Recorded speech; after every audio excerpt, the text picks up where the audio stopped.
ስሜ አባይ ታደሰ እባላለሁ። የቡኡራ ቦሩ ማህበር ሊቀመንበር ነኝ። ያው እኛ የማህበራችን ስም ቡኡራ ቦሩ ይባላል። እኛ ያው በኢንተርፕራይዞችን አንድ ላይ አምጥተን እየሰራን ነው ያለውና 25 ኢንተርፕራይዝ አንድ ላይ አምጥተን 214 አባል ይዘን ይሄንን ለኤክስፖርት ደረጃ የሚሆነውን ስራ እየሰራን ነውና በፊት ያው ስራ አጥ ነበር። መንግስት ይሄን እድልን አመቻችቶልን ተደራጅተን ነበረ። መጀመሪያ እኛ ካፒታል የለንም። ያው ካፒታላችን መነሻ ያው ከባለ ሀብት ጋር ትስስር ተደርጎልን ዘሩንን ኬሚካልን ምንም የሚያስፈልገው ለዚህ ማሳ ባለ ሀብቱ ነው የሚያወጣልኝ። ከዛ እኛ ከሽያጩ እሱ ይወስዳል፣ እኛ ለሱ መልሰን እንሸጣለን ማለት ነው። እና የገባ ችግርም የለብንም። ያው የገባ ትስስር ስለተደረገልን ያው ጥሩ እየሰራን ነውና አሪፍ ነው። እየተጠቀምን ያለነው ድሪፕ ኢሪጌሽን ነው ሲስተሙ። በጣም ዘመናዊ እርሻ ነውና ያው አመቱን ሙሉ የማይቆረጥ ዴይሊ ሃርቨስቲንግ። ከዛ በጣም ጥሩ እየሰራን ነውና ያው እግዚአብሔር ይመስገን ከኛ አልፎ ለስራ አጥ ራሱ ስራ እድል ፈጥረናል ማለት ነው። እኛ እያለማን ያለነው አሁን ብሮኮሊ፣ ቴንደር ስቲም ብሮኮሊ የሚባል አለ፣ ፋሶሊያ አለ። አተር ደግሞ ሁለት አይነት ነው ያለው፣ ሱጋር ስናፕርና ማንጂቱ።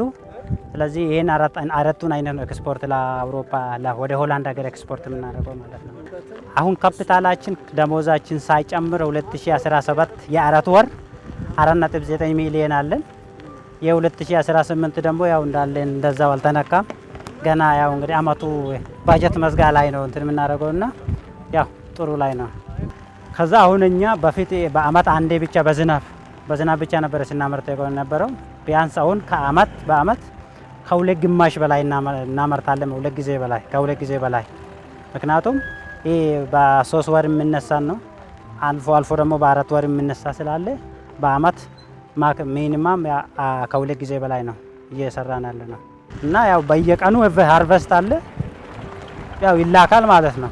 ስለዚህ አመቱን ሙሉ እየሰራን ነው ያለ ነው። ያው ወደፊት ሁላችንም ራሳችን ችለን ኤክስፖርት ማድረግና ከዛም አልፎ ደግሞ እኛም ራሳችን ኤክስፖርት ኢንቨስትመንት ራሳችን ኢንቨስተር ሆነን ይህንን መሬት ደግሞ እንደ ኢንቨስትመንት ሌላ ጥያቄ እየጠየቅን ነው። አሁን ራሱ ከተማን ሌላ ተጨማሪ መሬት እየጠየቅን ነውና ራሳችን ችለን ይህንን ኢንቨስትመንት አሁን እንደ ኢንተርፕራይዝ ነው ይህንን መሬት እየተጠቀምን ያለ ነው።